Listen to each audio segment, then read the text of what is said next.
welcome to Bahia del Sol. We're getting settled in now that we've completed the task of not dying while surfing 15-foot waves into the estuary. Which means we need to move Appa into his more permanent home for the next few weeks. I must have been wrong, 'cause your love is strong for him. Why would it not be? He's always there for you.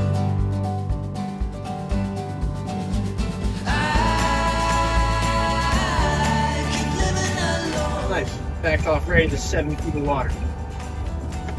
We'll be over on Bill's Big Balls, a name affectionately bestowed upon the little mooring field just north of the marina, where Bill himself, who you'll remember as our guide from last week, is waiting for us. There's all hard to be standing on your own. Hard to be standing on your own. You knocked me down, swept my feet off the ground, left me on the floor. Hard to resist, got me looking like this, like no one before. 'Cause I must be strong. 'Cause this might go on for long. Guess I was wrong, and he's always there for you. I keep living alone. Nice and easy. We made it! Woo! So far from This is wild. Literally. Literally, this is so cool. but ready to flee from this all. Hard to be standing on your own. Hard to be standing on your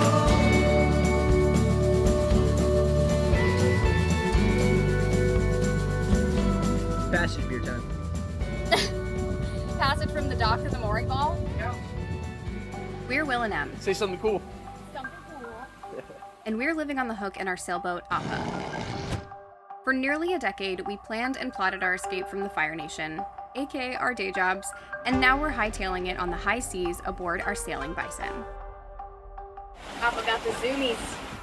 After a year of isolation in the remote Sea of Cortez, we're venturing south towards a new ocean with new friends, and of course, our trusty sidekick, Blue Dog. Subscribe, kick your feet up, and join us on our quest to master the elements and sail everywhere.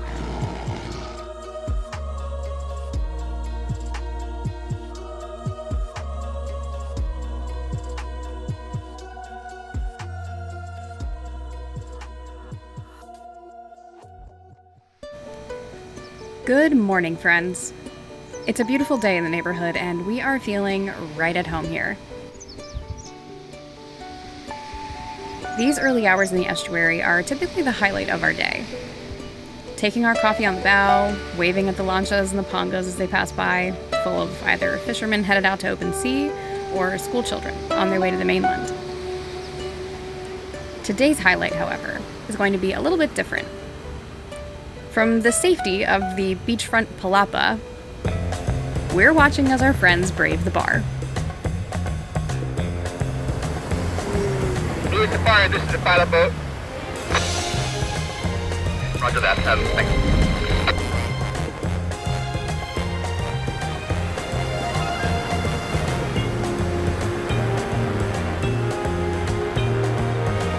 Okay, Wayne, come on over to us.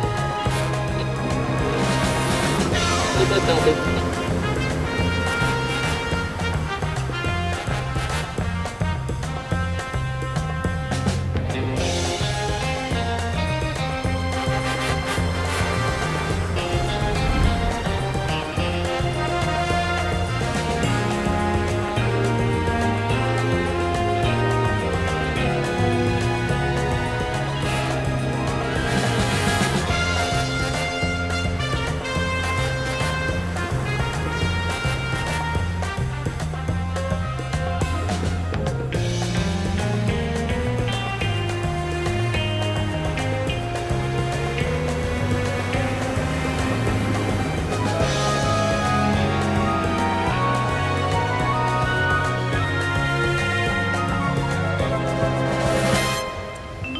we're gonna head to the marina and chase all the riffraff off the dock for you, okay?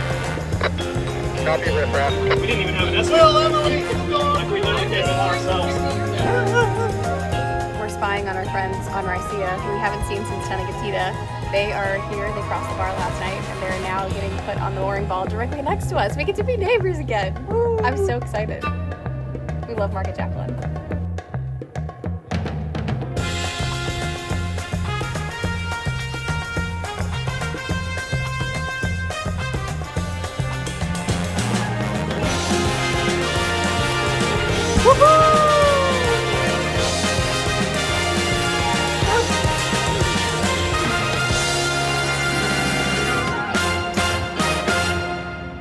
Neighbors! Woo! So we got a bunch of comments last week saying things like, why would you guys do that? That was really sketchy. You guys are crazy. But the one that stuck out to me was it worth the risk? So I actually reached out to Ricea and Blue Safari and Stray Cat to see what their experience was like crossing the bar. That way you don't just get it from us, two people who had a crazy experience. And you get a little bit of a wider range of understanding around why people choose to take that risk and what the risk is like while you're enduring it. So without further ado, here they are. Hi, we're Mark and Jacqueline from SB Ricea, and this is our bar crossing story. We came to El Salvador. The best way to put it is to leave Mexico. We were there for a couple of years and we wanted to see something different. And El Salvador seemed to be a great place to spend hurricane season because they don't get hit by hurricanes. Yeah, it's really protected in here. Most days it's really flat water. We get the occasional storm and a little light show that rolls through, but nothing too bad. It's different than being up in the Sea of Cortez where it was just dry all the time and no bees. What were the conditions like when we crossed the bar? They were sporty. Bill's words were it was sporty. How sporty? Well, we should get in between the big breaking waves, but you might get a couple of good pushes. Conditions were sporty. I don't know what to say. We were a little bit worried after watching Appa go through, and we knew one boat was lost last year. It was a hard decision, but we figured, most boats get through unscathed, so we went for it. When we pulled up to the bar, I was really quite worried. It was a little terrifying when we rolled up to it. There was just on the horizon, just like a wall of waves. Yeah. You can't see the bar entrance from the outside, so you're really putting your faith in the pilot vessel. Okay, the pilot says it looks like a good spot to go in full speed, okay? Follow us? Okay. Copy, following you. They were higher than what the guidelines say, but not much. And again, thinking of really Appa's pictures were not inspiring. So yeah, you definitely have to trust their judgment, which is a bit hard for, I think, any boat captain because you're used to trusting your judgment. It's almost at our stern. So you really have to follow them and have the faith that they're not putting you in any undue risk. Yeah, we felt pretty confident. We have a really strong boat. It surfs down waves really well. It does. We was- had a good plan of attack going through. It was somewhat similar to other bar crossings that we've done in the US. I would say they were worse than Newport and Eureka, but you disagree. No, I think they were about the same. Definitely not what Appa saw. We also, after talking to Appa, we changed our procedures too. So Jacqueline was on the throttle, just having it fully open, and I had both hands on the wheel, and it was okay. 2 big pushes, and we were in past the bar. Yeah, that was a little more exciting than usual. Big pushes. We didn't have any breaking waves, or, we don't have the picture where all you can see is the tippy top of the mast. Yeah. Ooh, was it worth it? The tough question. Yeah, once you're in El Salvador for the summer, the window to leave gets smaller and smaller, so we decided not to leave. We didn't leave when Will and Emily left, Yeah, and that might have been a mistake. maybe. It's a scooch boring. There's not a lot to do from the boat. We can dinghy to the next town to get provisions, or we get food off the veggie truck. Once you're in here too, there's a ripping current, so if you want to go kayaking or paddleboarding, you kind of have to time it with the currents. They seem to be about 6 knots at their most. But it's great for land travel, and the road tripping has been really fun. We've gone Yeah. some really cool places. It's a nice place. It's really nice. It's a beautiful country. Mostly inexpensive and really, really good coffee. This place excels at coffee. Yeah. Do I regret crossing the bar? No, it's super safe. There's no swell to contend with. It's very comfortable. The downside is there's just not a lot to do in the anchorage. Yeah. What? Why is? Jazz hands. You gotta like jazz it up for YouTube. Ooh, look at dirty fingernails. Yeah, your Take that one out. fingernails gross. Don't show that. You have to pay extra for the dirty fingernails. Yeah. Hardparch.com. That's the OnlyFans Bye page. guys. We Bye. miss you.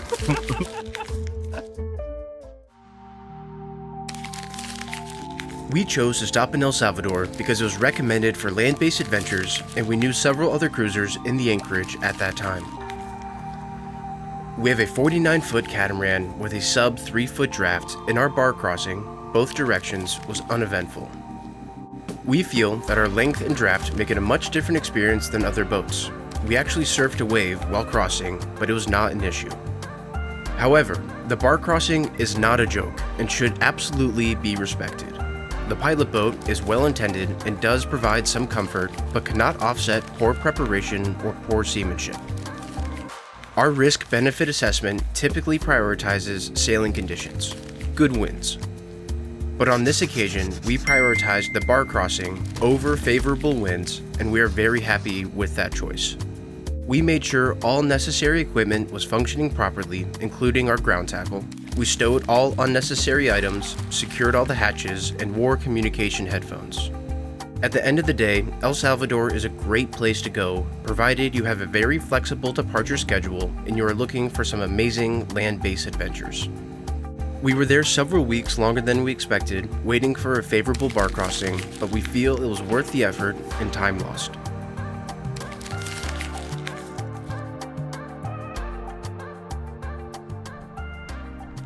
Okay, we're rolling. Hi guys. Hey. God damn it. Our neighbors over here have a big saw going on, and we don't know how loud it's going to be in the background. Okay, this is like take 3. Hi guys. Hi guys, how's it going? What are we talking about? Crossing the bar. Sorry, you're gonna have to really edit the shit out of this. I can remember first getting you guys' video, or pictures, maybe it's pictures, and showing how treacherous it was. And so that got us a little bit worried about it. And of course, the whole thing is set up, as you guys know. Bill and Gene, give you dates. It says, hey, here's the window to go down. But I think for us, it was definitely not an eventful crossing at all. Like, it was really super easy for us. In fact, you guys have the video of it. That was easy. Yeah, thanks. That was a fun ride. Will and Emily, you guys had mentioned that on your video, that you really are in charge of it yourself. Like, Bill gives you a window of when to go in, but really you want to look at it yourself. So what we did when we left Chiapas and coming down, he gave us about a 3 or 4 days. Yeah, it was like a 3 or 4 day window. And we went and looked at all the forecasts ourselves, and then we chose a day that was going to be the smallest forecasted waves and the highest tide, kind of combined. But I think mostly it was the waves. We wanted the waves to be small as possible. And so in the end, it wasn't on day 1 of the 3-day window. It ended up being like the second or the third day. And we purposely slowed down. I mean, we ended up going to a crawl at night. I want to say we were down to a half a knot at times, and then even when the winds would just die, we would just bob around because we just didn't want to get there early. We really didn't want to have to anchor out front. So then when we got there, it's very interesting. It's the waves in the background are absolutely intimidating when you're sitting out in front of that and waiting.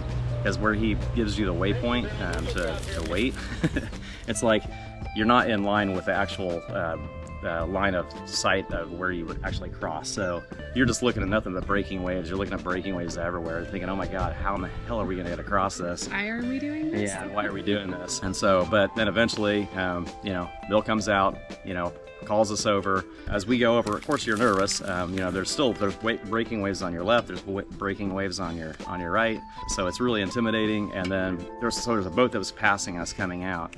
And Bill was like, hey, so where that boat came out, just follow him in, or take that same path in. Well, of course, we weren't watching that. We weren't watching the boat come out because we were too concerned with having life jackets on and everything else. So, but anyway, we ended up, just pedal to the metal. We floored it and went as fast as we could. I think there were times that when we were surfing down the waves, we were probably doing 10, 11 knots. there was no pilot boat in front of us. So for everybody else that ever crossed, it seems like there was a pilot boat in front of us. We had no pilot boat. So we were even able to do it with no pilot boat. You know, just being able to navigate through, you know, obviously you've got your sonar on, so you're seeing the depths and all that sort of good stuff. But Pretty yeah, uneventful at the end. it was really uneventful. And then exiting wasn't quite so uneventful though. It was a little sportier. It was a little sportier when we left. It was definitely bigger waves, just a lot of hobby horsing, you know, trying to get out. But in the end, it was still uneventful as well. So if you time it right, and again, we were doing that based on waves. So we were looking at the forecast and look at the waves. Just come in when the waves are the smallest, and whatever his, I think it was 2 meters and something like that for the wave height maximum. Get as close to that as possible, and then it should be pretty uneventful. Why even go across in the first place? You know, why would you go to El Salvador? And I would say one thing is, since we've been back and been working and being around friends and stuff like that, El Salvador comes up as the most fun place that we've been. Like, it was the most enjoyable. It was cheap. You know, the people were super friendly. Like, the culture, everything about that country has been our favorite so far since we left San Diego. So it's definitely a good reason why you want to go into El Salvador in the first place.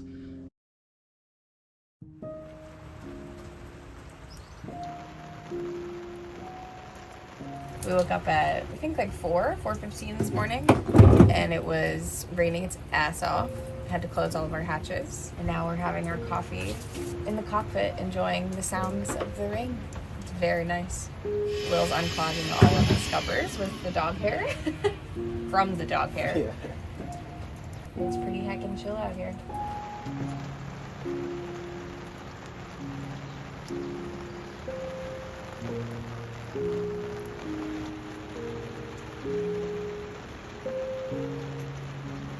Today's our last day on the boat, though, for the weekend.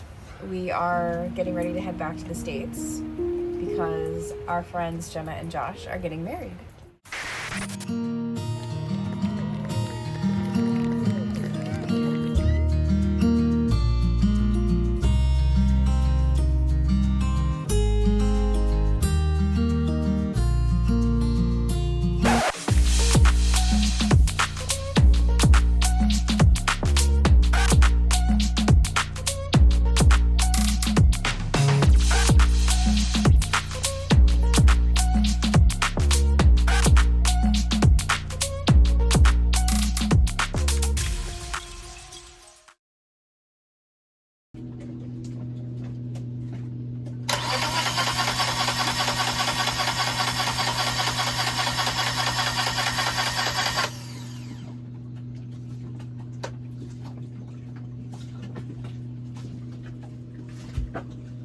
I've failed so many times at this, that's not even disappointing anymore. That's how you know it's bad. So Momo has been down for the count for going on 3 months now, but we have been either on the dock in Chiapas or in a location that we could swim to shore if necessary, or we've been here on the mooring in El Salvador. And Bill, our lovely American host here in El Salvador, had a spare ancient outboard that he has allowed us to borrow while we try to get Momo back up and running. We're just going to be satisfied running it at nearly idle. We thought it was the high pressure fuel pump in the outboard that was broken, and so we bought a replacement while we were in the States at our friend's wedding, hoping that that would fix it. But Will's been at it for probably an hour now, and Momo has not turned over. So we're on our last attempt at fixing before sending it out, and it looks like we are officially sending it out. And if the mechanic can't find anything, we're about to be thousands in the hole for a new outboard. So send us good vibes for that not to be the case. Okay, mechanic's coming by tomorrow. What you got there? This is a very important piece of paper. We are officially named Appa. Woohoo! Woohoo! We submitted the name change paperwork probably about 8 months ago now. Mm-hmm.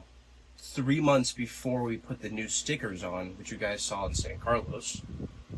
And it took that long for them to process the paperwork and send it to us.